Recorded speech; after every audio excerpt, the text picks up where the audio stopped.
Hey guys, welcome to Indie Style. I am your host, Leah DeVon. Well, I am super excited. Did you see the cheer? I kind of did a cheer. It's like a little cheer. Woohoo! Because I finally have a chance to interview the incredibly talented film director, Vashmere Valentine. So I'm so happy that you're here. I'm happy to be here. And I want you guys to stay tuned because we have a wonderful interview, lots of great information from this incredibly talented film director. Stay tuned. We'll be right back.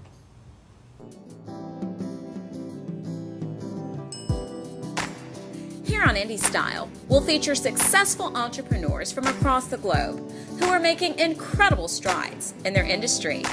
You may not know their names yet, but you soon will. I'm Leah DeVon, and this is Indie Style.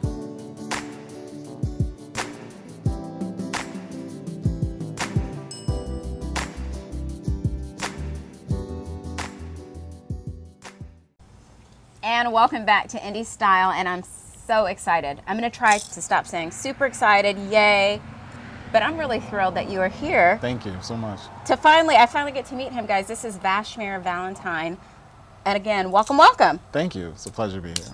So I first found out about your incredible success when I saw that you were being honored at the 2nd annual Atlanta Actors and Film Awards. Correct, yeah. For your work. Mm-hmm. So let's kind of do a little bit of a backstory. But before we do, you have a film called The Wish and the Wisp. Mm-hmm. It's been accepted into like how many different film? About 30 so far, but we're projecting to get around maybe 100. Okay, so that means that it's a really good movie. I would hope so. that's the hope. So let's go ahead and let's just talk a little bit about how did you become this amazing film producer? Well, my history started about 10 years back when I was in Los Angeles. I was a script reader, and our job was to read a lot of different scripts. A lot of good scripts, a lot of bad scripts. More bad than good. And the result was that we were supposed to hand in information about it, whether it would be successful, worth reading, worth even taking a look at. Okay. And I found myself, instead of just sending back the bad ones, actually looking into them and seeing what was wrong with them. It was kind of like a fun game for me. And I started sending them back to the people that actually wrote them. Were you supposed to be doing this? No. Oh. So I was, it was a gamble, I'll put it that way. But it paid off for the people because those that did make changes and came back, they sold their works. Yeah. So you actually were kind of like a blessing in disguise because you saw the potential in somebody's film but said, hey, make this change, make that change. Mm-hmm. And it was able to work. Good guy, talented and a good guy, and it began to work. Mm-hmm. Okay, so continue on. So you started doing... After that, I was prompted by my employer that I should probably seek that as a career. So, meaning he found out and said, you guys... There's 2 ways we can do this. So I took the second. Wow, so I would imagine like being a consultant was probably a little more prosperous for you. It was, definitely. It was we were our own business. I had my own rules. Some of them was that I needed to be fed breakfast at a diner. That was like one of my... Oh Lord, the yeah. Mariah Carey writer. I needed, kind of yeah. thing. I was overspoiled for a while by Right. doing it, but it was fun though because I received projects from all over the place, and I had a chance to actually help develop a lot of them and get them to the point that they were film worthy. Okay, so did you go to film school? Are you just, some people don't go to like a formal type of school. They just kind of go into their to their industry and they're able to do that. What is your backstory with that? That's funny because I actually took both roads. So Okay. I was thrusted into the industry, and after being in there for quite some time, I found that there was knowledge that I was missing. So I decided to come back and actually attend school to get that missing knowledge that I was missing. That's good. And I think to just really have that information, and I don't know if for those up and coming film producers, is that the road that you think is the best road to travel to get some formal education? I would definitely say so. Okay. I remember I was asked this question not too long ago, and my answer was that there's typically 3 ways that you can get into the industry. Okay. The first way is to do it yourself. You watch YouTube videos and you try to learn it on your own. Okay. But the difficulty with that is when you actually work on a professional set, you're missing certain slang and certain verbs that they use on set that you might not know. Give me a slang word that they use on set. You might not know what a C-47 is. Okay, okay. And that's a clothespin, believe it or not. It's a clothespin. Yeah. It just has a fancy name, so we feel special about ourselves. Can't call it a clothespin. Alrighty. But you miss some certain Right. things that you might not necessarily know that you might learn, going to school, because that's some of the things some of the school teachers will teach you. Right. So industry terms. If you go to school, that's another great thing, because you get a chance to actually get all of the information that you should have and work in the industry. The only thing is that once you get out, you don't know anyone. Right. So, right. And then the last way is the one that usually tends to work the most is you're 16 years old, you walk on a film set, and you never leave. Because you're just getting that hands-on knowledge from Exactly. being and a you part. just stay there. So you get everything. You get the hands-on knowledge, you get to Okay. learn the terms, you get to learn the industry, and you have a network. That's pretty cool. So That's 1 to pretty 3 cool. ways, yeah. Okay, so I'm going to ask our audience to stay tuned because I want to come back. I want to talk about the Wish and the Wisp. I want to talk about some of the other film projects that you're doing, and I want to know how you become a film director. How does that even happen? So I have a lot of questions for you. I got a lot of answers. Stay tuned. We'll be right back. Not getting enough indie style? Watch full episodes at indiestyletv.com and be sure to follow us on Facebook, Twitter, and YouTube to find out who is doing it indie style. And welcome back to Indie Style, guys, and I hope you're having a good time with Vashmere Valentine. Hey. Hey. Smart. Okay, so we've talked a little bit about your backstory, and I really want to make sure we get into how did you become a film director, and we have to talk about the Wish and the Wisp. Go. I think it was for my screenwriting history. Okay. A lot of times now, you might even realize this. There's a lot of directors that are screenwriters. Okay. So after about 2 or 3 years of screenwriting professionally, I received advice from a friend of mine that I was a director pretending to be a screenwriter, Okay. and I started pursuing directing from there forward. Okay. So you have this film called The Wish and the Wisp, and it's getting a lot of recognition. Yeah. Like, thankfully, yay yes, for yeah. you. Woohoo. It's exciting. So how do you put a film together? How do you get a crew? How does an independent film director make a film like that? For me, it was difficult for several reasons. I guess one of the main ones would be the strict scheduling. Okay. This was actually started as like a student project, so we had a lot of restrictions that most people don't. Okay. The first main one being budget. The budget, the fun budget Yeah, that everybody. the budget. But I always have a saying: it's not to let not to let your budget be your block. So Oh, that's deep. Say that one more time. don't let your don't let your budget be your block. Awesome. Yeah. I like that. So I was still able to have free range to create, but also just know that I had to make it work. Okay. Yeah. Yeah, because I saw once I learned about who he was, once I'm excited about somebody and I think, wow, this person's gonna just, I started reading and I saw that a picture of you and your whole team, you had that real Hollywood screen, the reading. You had a lot of love and a lot of support on that film. How does how do you find those people? I believe it has a lot to do with passion. Okay. And of course, having a really good piece of work. So a lot of people that worked with us were people that had read the script or people that had just worked with me before that just knew that this was a passion project and that it was a piece that was going to be different than anything that people were seeing right now. And I think that a lot of people mainly wanted to work on the set because they knew that it would be something that years later down the line, people would say, wow, you worked on that? I had a hand in that. Yeah. Wow, that was neat. That was different. What is it about? What is The Wish and the Wisp about? The Wish and the Wisp is primarily about two bickering siblings, Sam and Sarah, who can't get along, that come across a real wish and encounter the menacing creature that wants it back.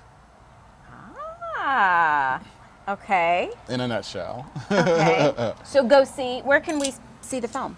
Currently, it was actually airing tonight at the Atlanta Independent Film Festival. However, there are several other festivals that it's touring around with now, some including Canada. There's playing in Toronto, I believe. There's an Asian film festival as well. And I believe that there may be some more coming within the South, because the South has 3 more festivals before the end of the year. Okay. So hopefully we'll be in the Terminus Festival, which is actually out here as well.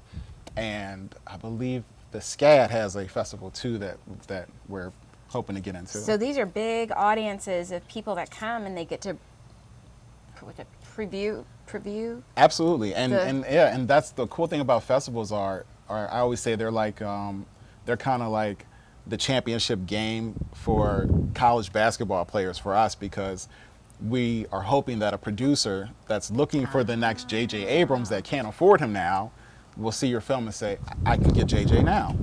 Wow. For peanuts on a dime, and pick you up and ask you what other projects you have, so that they can get you now and start working with you before you become Mr. Director of Star Wars, and they can't afford you. So yeah, it's a big deal for us. Yeah, and I love the poster for The Wish and the West. It is so like, okay, this is gonna be really good.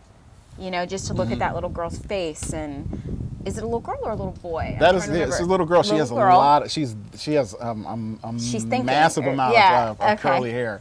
Her name's Passion, and what I really love about the script is it's a multicultural family. So Passion is actually African American, and her brother Sammy is white, because we wanted to show people this is how some families are nowadays. It's a like, very big it's different. melting pot now. Absolutely, yeah. Everything is mixed together. So I wanted to give people a realism of what's going on now, but still with fantasy, which we remember from being children back in the day. So I think I did a good job of doing that. That's pretty exciting. And what I want to do is, when we come back, I want to talk a little bit about, like, if you could give advice or tips to somebody that's trying to do what you're trying to do. There's a lot of film producers that are like, I've got these great scripts, and I don't know, like, how do you find people? How do you get it on? How do you do that? Yeah. So I want you to, we're going to pick your brains when we come back and learn a little bit more, if you don't mind sharing that. Sounds good. Awesome. Stay tuned, guys. We'll be right back. This show is sponsored by Eye Candy Creations. Okay, guys, and we are back with the super talented film director, Vashmere Valentine. Hey. I feel like we're already like BFFs, but Right. we're just not going to tell anybody that, we're having a great time. I have absolutely enjoyed meeting you today. Thank you. It's like, been a for real, pleasure. for real. Yeah. So awesome. And Huge fan of the show. I'm a huge fan of his. I feel like I'm fanning out right now. So if you could give advice to, like, those up-and-coming, film producers that want to do what you're doing, what would you tell them? Have passion, definitely. There's about one, I would say, out of 9 people that you meet, there's pretty much 8 of them that want to be filmmakers. So the competition is great, and I think the only thing that separates you is your passion for it and your ability to not give up. I would definitely tell people that there's a large amount of resources out there that's available to learn how to do what you do, but it really just starts right here.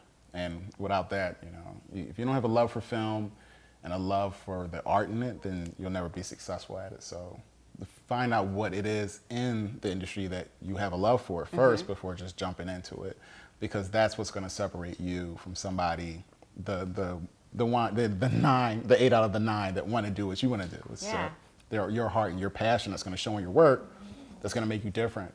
But once you find out what you want to do, choose one of those different avenues. Either jump on set and start working your way up now. Do the no film school deal where you're constantly watching YouTube, you're practicing, you're working, or go to film school. Yeah, no, I've learned a lot off YouTube. I could tell you some things right now, but I'll tell you off camera. You'll be like, no, yes. Yeah. So no, I love that, and I can tell you're passionate about what you do. And I always like to say my early predictions. I think you're going to have a really, just like the Oscars. Oh, and thank I you. want a ticket. Absolutely. And like a good one. Okay. And also, like I said, I've been watching your social media. Tell everybody where they can find you. Let's do that first. Instagram, Twitter, LinkedIn, pretty much everything. I'm Vashmere Valentine. I try to make it Vashmere, Valentine, just like the day, no S. Oh, look at you. Oh, that love. You got like so many followers on. It's how did How do you get all those, like, I mean, I know how you get it because I started following you when I found you, but like 70,000 or 80, something real obnoxious. And what's funny is a lot of them, some of them, mostly now, a lot of them are fashion designers and people from photography, from my photography work. And then the rest of them are people I either met on set or people that are trying to really branch into the industry. Right. So it's weird, yeah. It's weird to kind of see that every day you post something and see all those, those people commenting and liking what you're doing. It really pushes and motivates you. Because you reposted something that I said about you, got like 10,000 likes. I was like, oh my goodness. That's awesome. No, that's very cool. And I like that you respond back and you're really out there networking with your friends or your fans or whatever on social media. Fan of friends. Fan of friend. And that you do photography. So guys, go to his Instagram and Facebook. It's insane.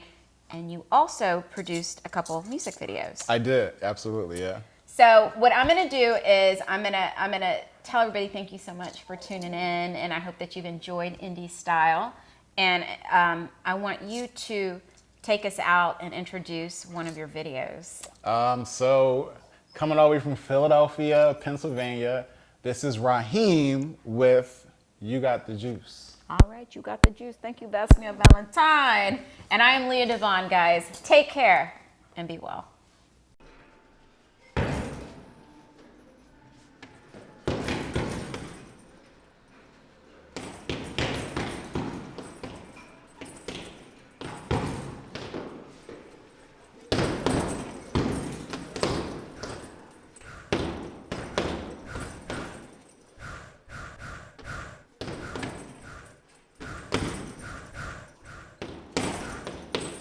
What do you think, kid?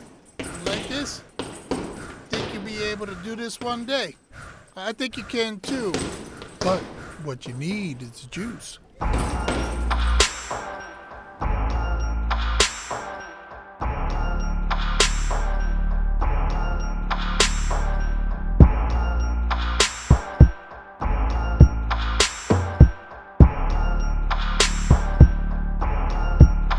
Said you got the juice. Can I have that? Said you got the juice. Can I have that? Said you got the juice. Can I have that? Said you got the juice. Can I have that? So who you be? Said I'm trying to be a brother on a poster.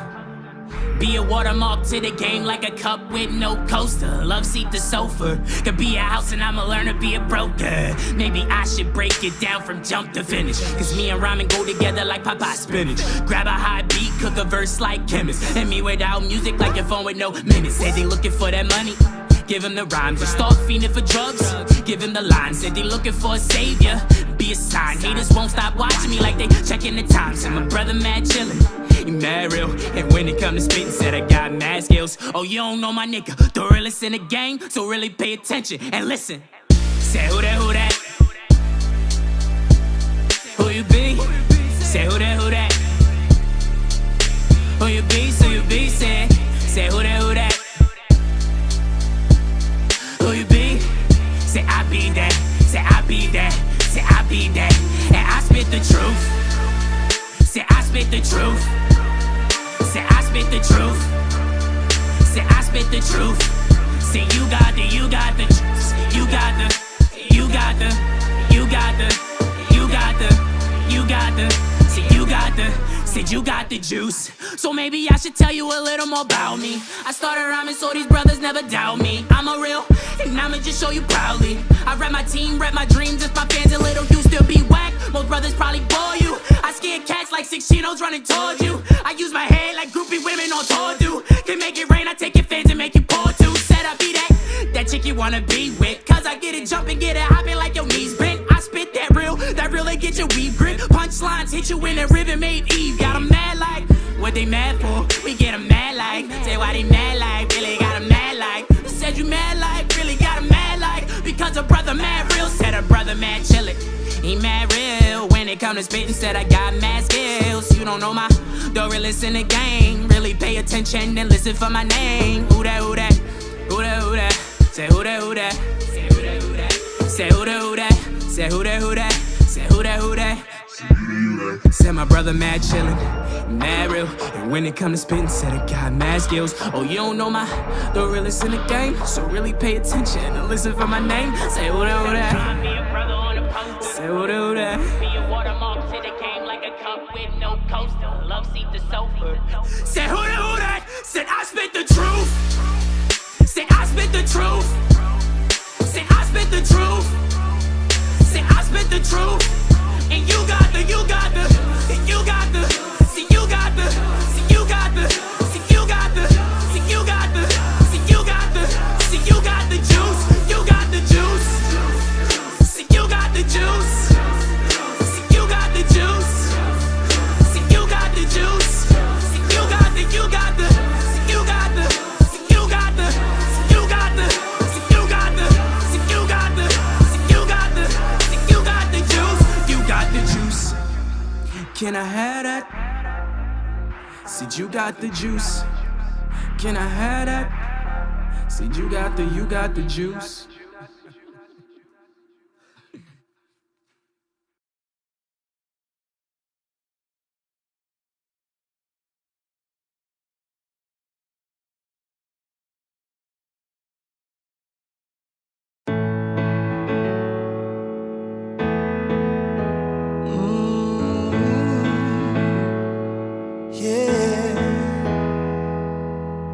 Turned on the TV, made my morning joe.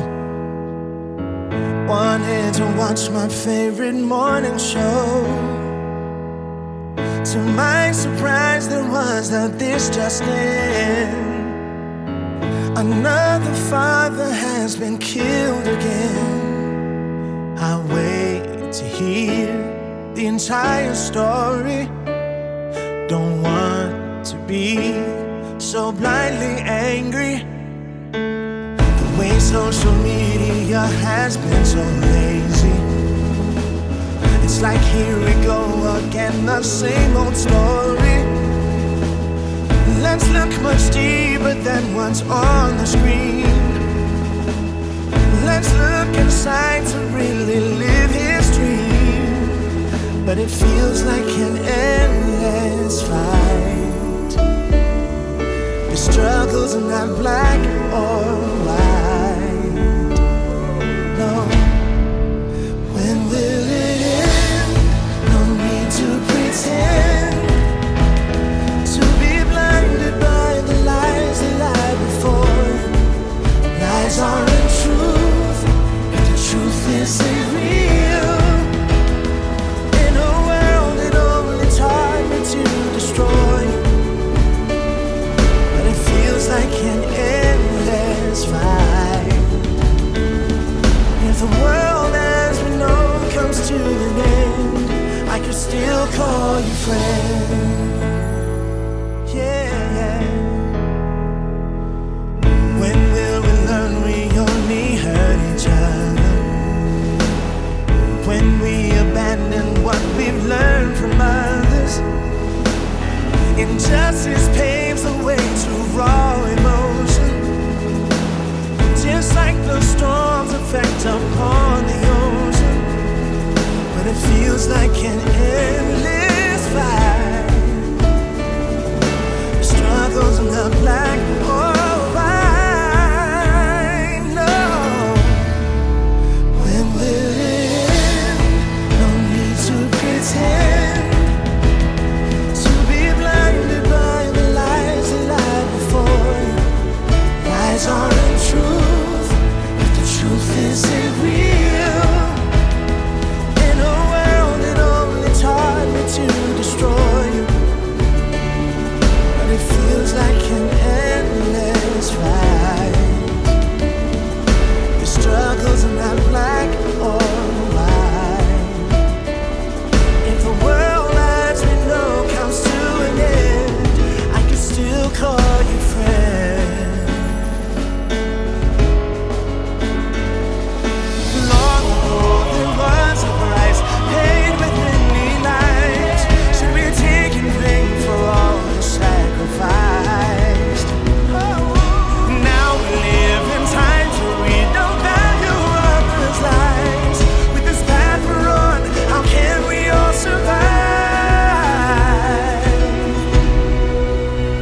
I can still call you friend.